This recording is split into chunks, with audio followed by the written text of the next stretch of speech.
Hi everyone, welcome to the second episode of What's Up Way. I am Veronica and I am here with Thomas.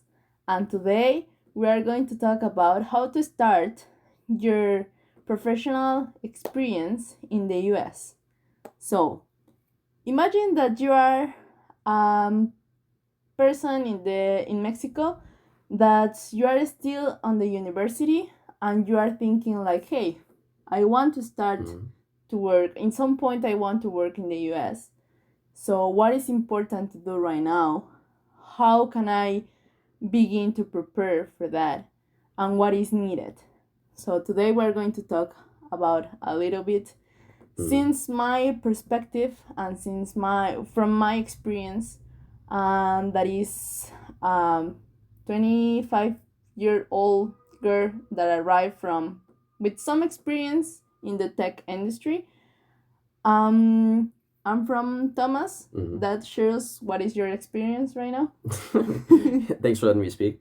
So I've held 2 full-time jobs, and throughout college here in the United States, I did 3 internships. So a lot of background, and also it's very common in the United States for people to do maybe 3 or 4 internships or even spend an entire semester with a company. So there's a lot of competition you might be up against in the United States.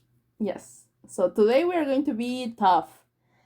We are not going to tell you like, oh, you just have to know a little bit of English and then you can just apply for the job that you want and you are going to work in Tesla in California with a 160K salary per year. No. The reality is that it's going to be very tough. And I will tell you why. Okay. Don't scare them too much. Yeah, I don't want to scare anyone. I just want to tell them the realities so they can be prepared. So, what I noticed is that in Mexico, in my college, and in my experience, I was not prepared. Why? Because they prepare us a lot just to follow directions, just to do some tests, just to be worried about to approve some subjects, and to know a little of English, but they don't really prepare us to be ready for really working in teams, have connections. So whenever I arrive here, I notice that a lot of people is already prepared. One example is people when they are studying college, they are doing internships. So can you please tell us what normally do internships are about, and how did you apply for your internships? Yeah, it's not about the money with internships. It's about experience and making connections within the company. And oftentimes the same teams that internships take place in, they will offer a full-time position later to those same people because they know those people and they trust their work. And because it's only a little bit of time that they're with the company, they focus a lot on building connections and fast projects that they can contribute to. Yes. So I think that based on his comment, we can check 2 important things. First one, probably you are worried right now of approving your math test. Don't worry about it, because that is not going to be important. Well, worry about it enough so that you pass. Yeah. Okay? Yes.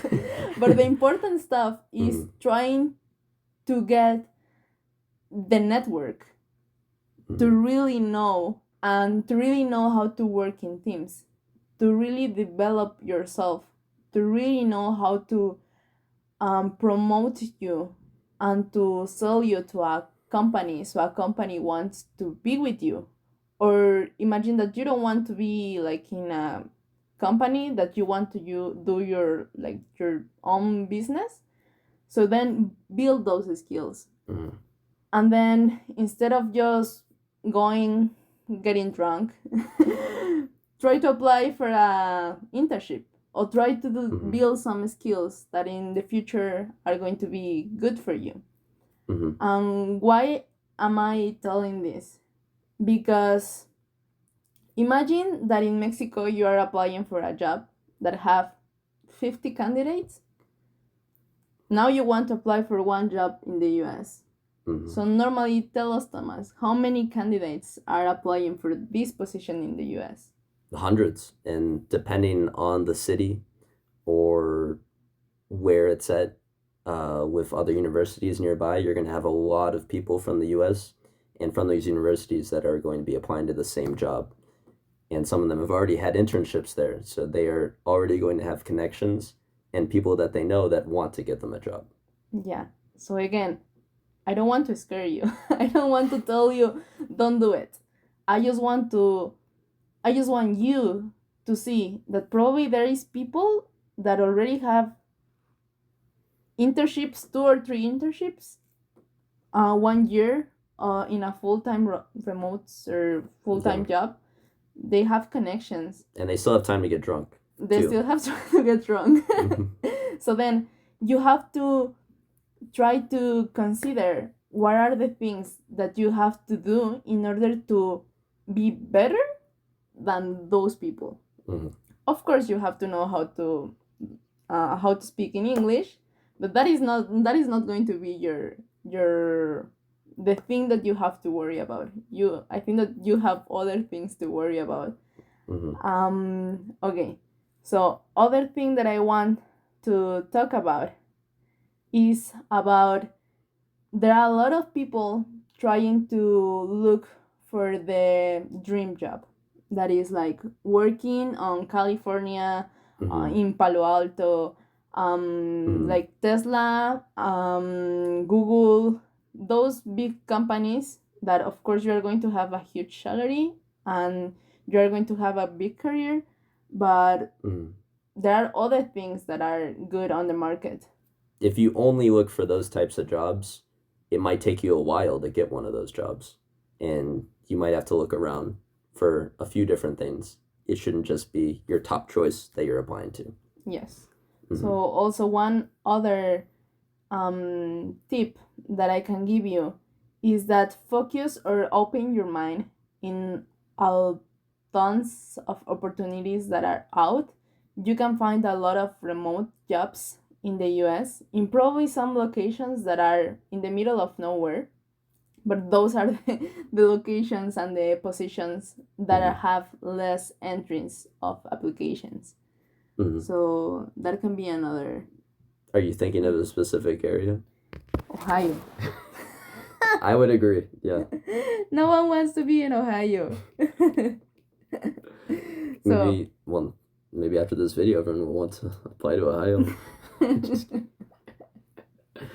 So yes, I think that those are some topics that were on my mind. On the next episode, we can try to talk about like some of the things that you need to prepare. Not just skills, also like your passport, other documents and requirements that you have to consider if you think that you are ready with your experience to try to apply for a position or a job in the US. So yeah, thank you for listening, and hasta la próxima. Hasta la próxima.